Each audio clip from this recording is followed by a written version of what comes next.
KATTARIN the Bloody was the infamous Lahmian vampire ruler of Kislev, reigning from 2309 to 2465 IC, for a total of 156 years. She only had one son, Tsarevich Pavel, who was born some time before her transformation as a vampire. The Kalashnikov family bear her unholy lineage to this day in Prague. Not much is known about KATTARIN's reign as Tsarina of Kislev, but her transformation into a vampire must have happened sometime later in her reign, as she bore a son named Pavel, and a vampire doesn't produce children. At some point in time, KATTARIN was subordinate to her mother in darkness, Queen Neferata. However, she led the charge which saw a splinter faction of the Lahmian Sisterhood defy the will of her mistress. KATTARIN was the first Lahmian vampire to rule a kingdom of humans openly. The Kislevite ignorance of vampires had allowed Tsarina KATTARIN to keep her rulership of the country even after she became a vampire publicly. The Kislevites have a long tradition of magic-wielding ice witches holding positions of power, so a pale and beautiful woman with magical abilities holding the throne was not without precedent. At some point, she performed a secretive and bloody massacre on the population of the city of Kislev, which earned her her epitaph. Her reign was ended when the country's boyars, instead of realizing the threat a bloodthirsty vampire might impose upon their kingdom, actually cared more that having an immortal ruling them meant nobody else would ever rise to the top, and they would be reduced to squabbling amongst themselves for greater shares of power. An alliance led by Tsarevich Pavel finally dealt with KATTARIN. According to legend, a hawthorn stake was used to end her reign once and for all, and that agents of her own sisterhood came and aided her downfall. Her corpse, frozen on a block of ice, is still on display in the Frost Palace as a warning to other vampires. For their part, the foul creatures of the night have taken her as a symbol of the danger of displaying their power before the world was ready to kneel before it. Her vampiric nature is less known, but she is famed for her blood-soaked reign. After trying to resist her need to feed for many months, she went insane and slaughtered thousands of her own people, as well as countless soldiers of the Empire. She was eventually killed by agents of the Lahmian Sisterhood, but her corpse remains preserved in a great block of ice, and there are many who would love to see her return to power in the frozen north.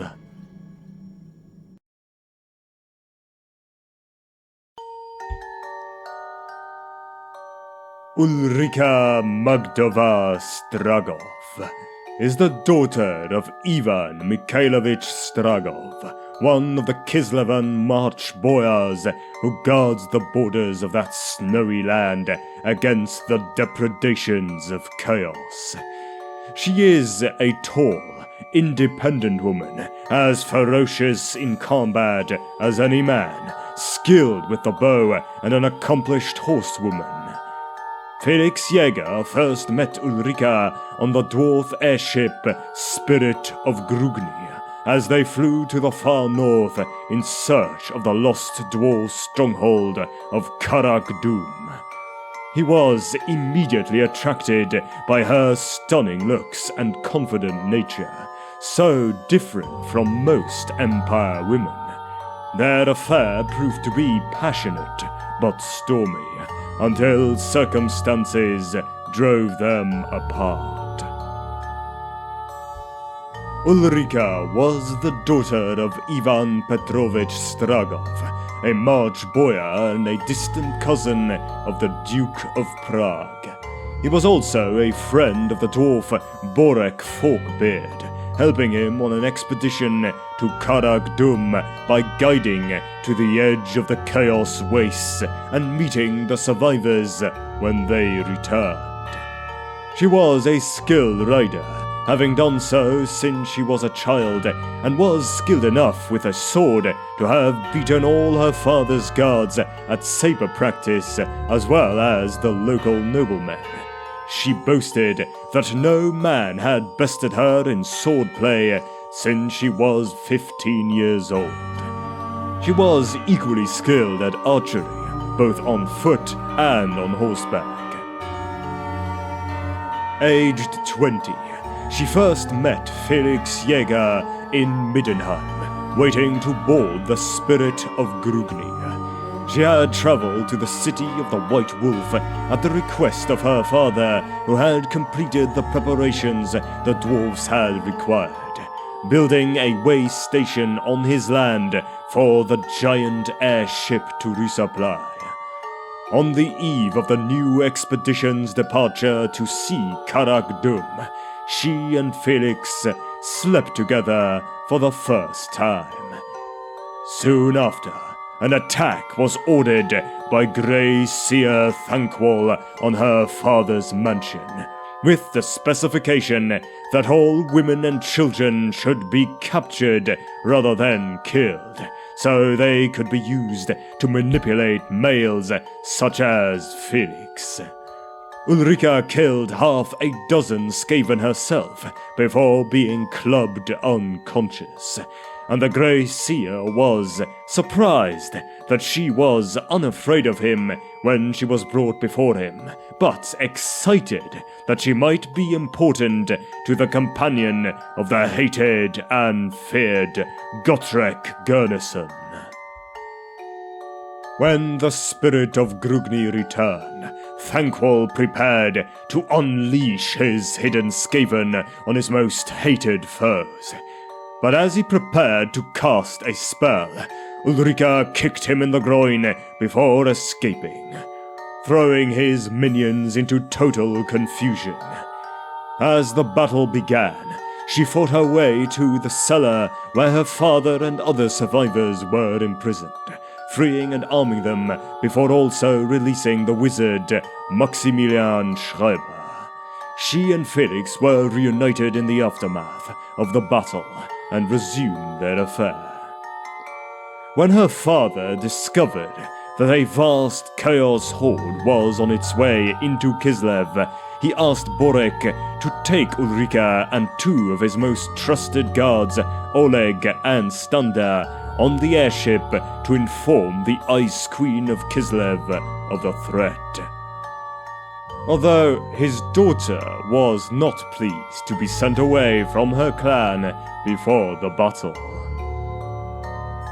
As they traveled, the airship was attacked by the dragon Skjalander, and as the combat continued, Ulrika took up her compound bow and joined the fight, injuring it. The airship was damaged in the encounter and limbed to Slayer Keep, KATTARIN, for repairs, where the dwarves decided to kill the dragon.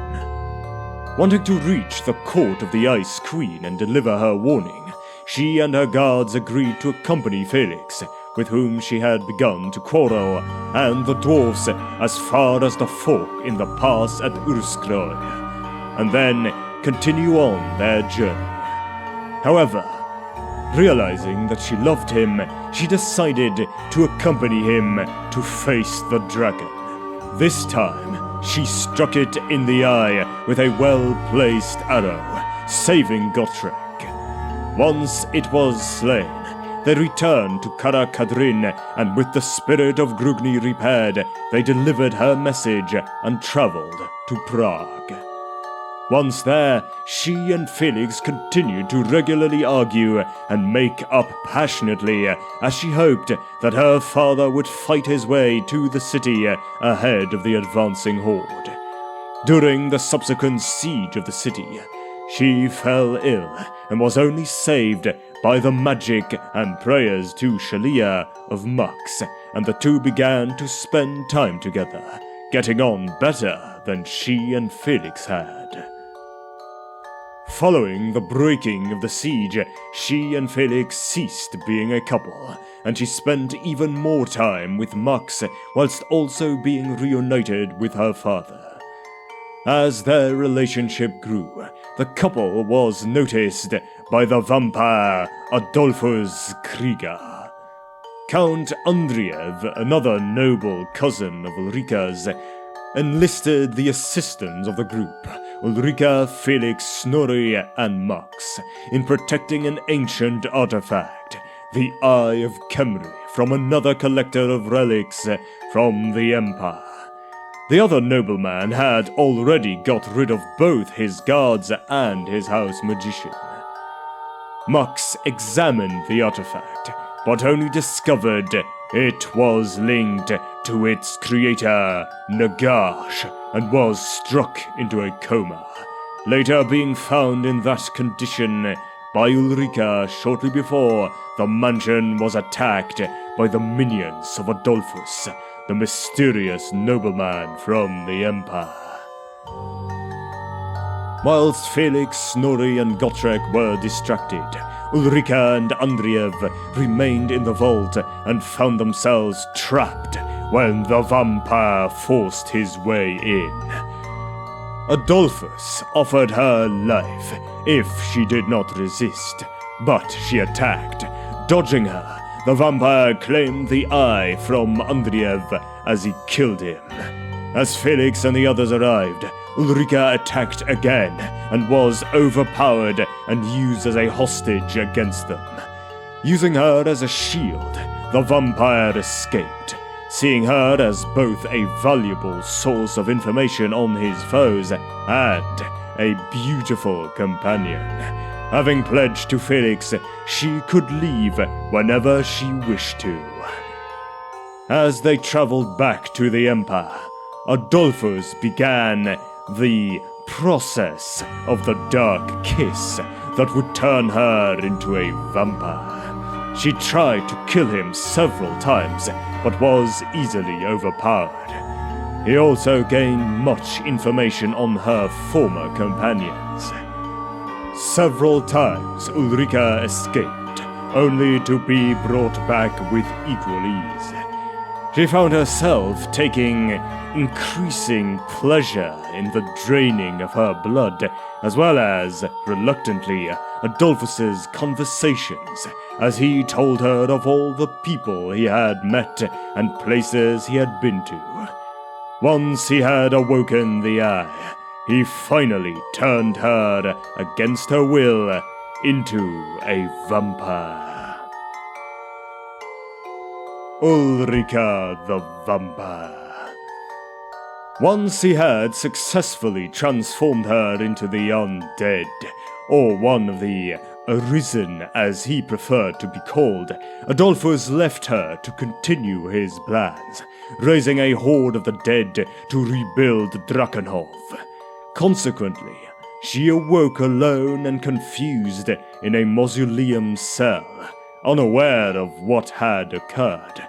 Quickly she escaped, her senses more alive and her strength greater than before. Driven by a compulsion she did not understand, she ran through the building and fell upon a horrified merchant, draining him of blood. This briefly quenched her thirst, but almost immediately she vomited and collapsed.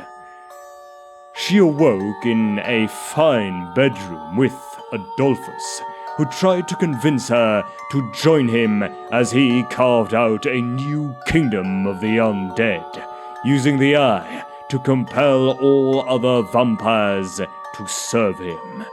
He told her that they were now bound by blood and her new strengths and weaknesses. Having followed them since Kislev, Felix and his companions arrived to try and rescue her and kill the vampire. As their allies fought their way through Drakenhov, Gotrek, Felix, and Snorri found Ulrika, and the two slayers moved to destroy their transformed former companion. But her former lover stopped them, allowing her time to escape. She found Krieger, and discovering that her father was part of the attacking force, asked the vampire to spare him, which he refused. As all met for a final confrontation, Ulrika and the sire of Adolphus, the Countess Gabriella von Nachthafen, fought against his control through the eye. As her father was killed by monstrous bats her would-be master had summoned, Ulrika's rage allowed her to try again to break free of his control, aided by the powerful mind of the Countess. Their struggle distracted and paralyzed Adolphus at a critical moment, and he and the Eye met their ends at the axe of Gotrek. The survivors paused, close to falling upon each other, but the Countess offered a new truce, noting that the mortals were in no state to continue the fight. She confirmed that she would take Ulrika into her household and see that she does no one any more harm. Reluctantly, Gotrek and Felix let them go. Gabriella retreated to her castle at Nachthafen and attempted for several weeks to help Ulrika become accustomed to her new existence and to gain control over her need to feed. This proved difficult, and several people died, Ulrika tearing one of the Countess's flock of handsome youths to pieces. Finally, she gained a measure of control when her mistress was summoned to Nuln, taking her protégé with her, although she found more joy in tearing a group of bandits apart than reading the history of vampires or practicing feminine wiles. Whilst investigating the death of other members of the Lahmian Sisterhood in the sewers of Nuln, she encountered Friedrich Hohlmann, who was investigating the presence of vampires in the city. Although he was suspicious, she managed to convince him she was not in fact a vampire, and they began to work together. However, the search led them to the Gardens of Mor, and when they were attacked by a mob of ghouls, Ulrika showed her true nature in the ensuing battle, much to Friedrich's horror. Unable to convince him to trust her any further, she knocked him out and fled back to the home of the late Alfina Aldrich, which she found had been attacked in her absence. She found the humans of the household slaughtered, and assailants cloaked in darkness still there, who after a short, brutal fight with Ulrika and her mistress retreated.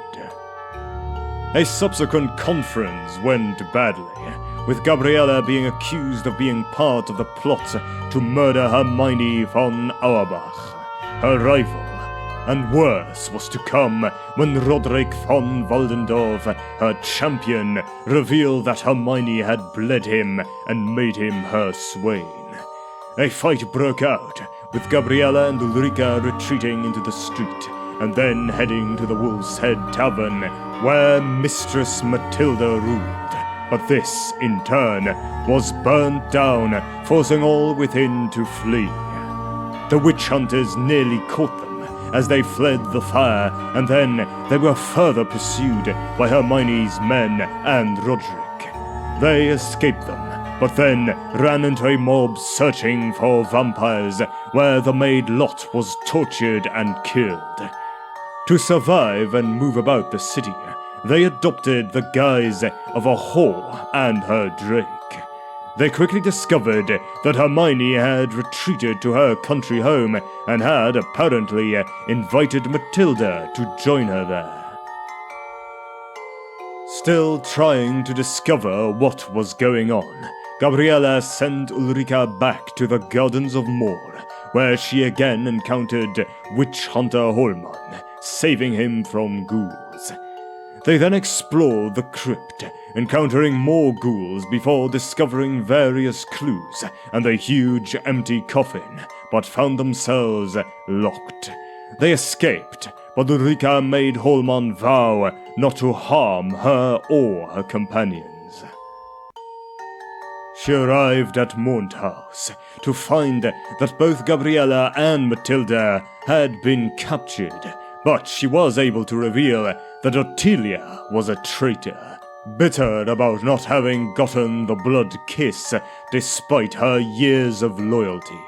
Then, a Strigoi, Murnau, arrived, his companion having broken the magical wards around the property and claiming vengeance on the Lahmian vampires of Nuln for injuries inflicted upon him 100 years ago.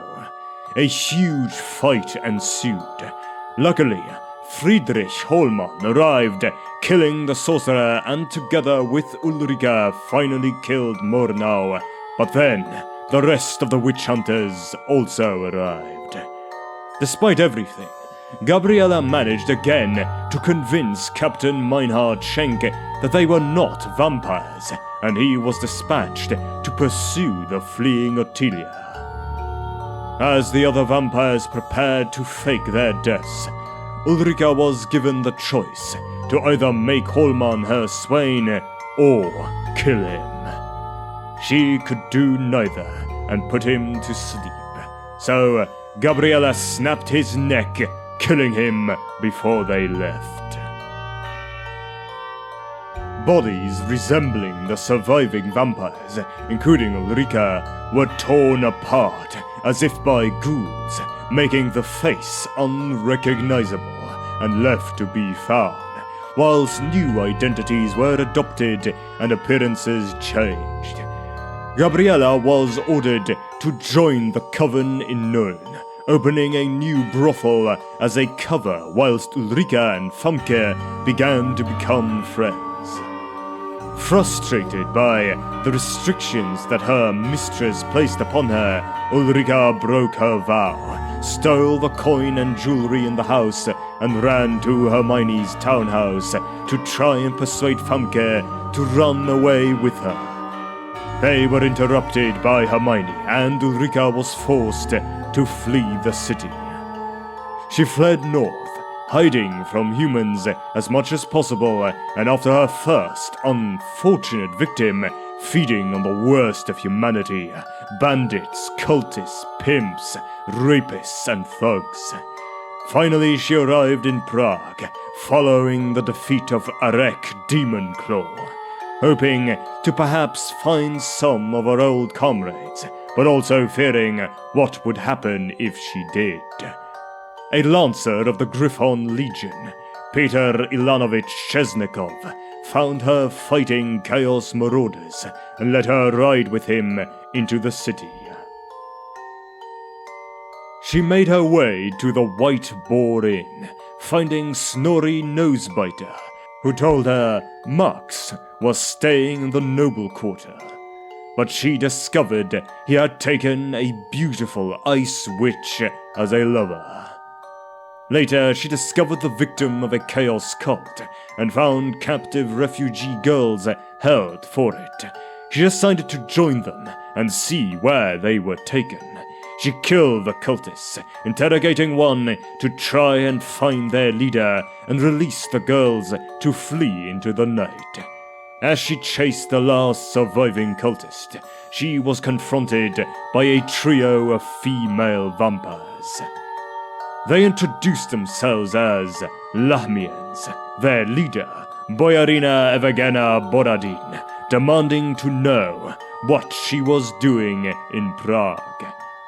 When Ulrika refused to either leave the city or enter her service, she ordered Reisa to kill her, but Ulrika managed to escape.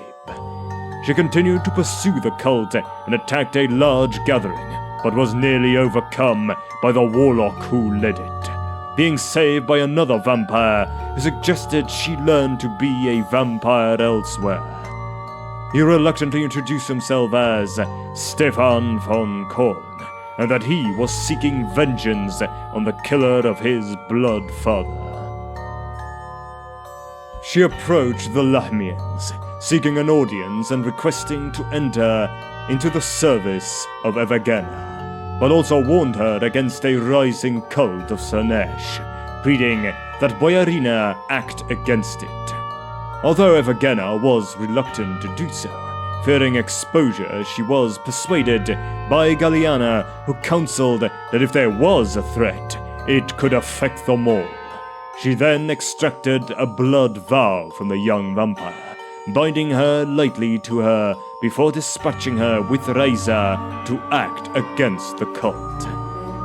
Investigating the cult further, they were attacked by a cultist who threw a strange black dagger at her, missing her heart but draining part of her soul when she was struck in the arm. Stefan later told Ulrika that it was a blood shard. She returned to her sisters and discovered that Reisa could not heal the wound and had to amputate her arm below the elbow. She revealed her knowledge and tentative alliance with Stefan, but this provoked Evgena to declare her a spy. Again Ulrika fled, only escaping as Reisa paid her debt in letting her go during the pursuit.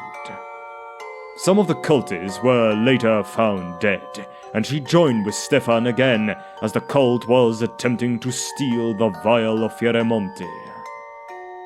They confronted them in the sorcerer's spire, killing several and taking the violin, but were soon met by a pair of huge, mutated champions of Slanesh, one of which proclaimed herself as Judis the Unsated, handmaiden to TZARINA Amberhair. In the ensuing fight, the vampires lost the violin to their opponents. They were forced to flee into the sewers to escape the sun, and after feeding, spent some time together passionately exchanging blood.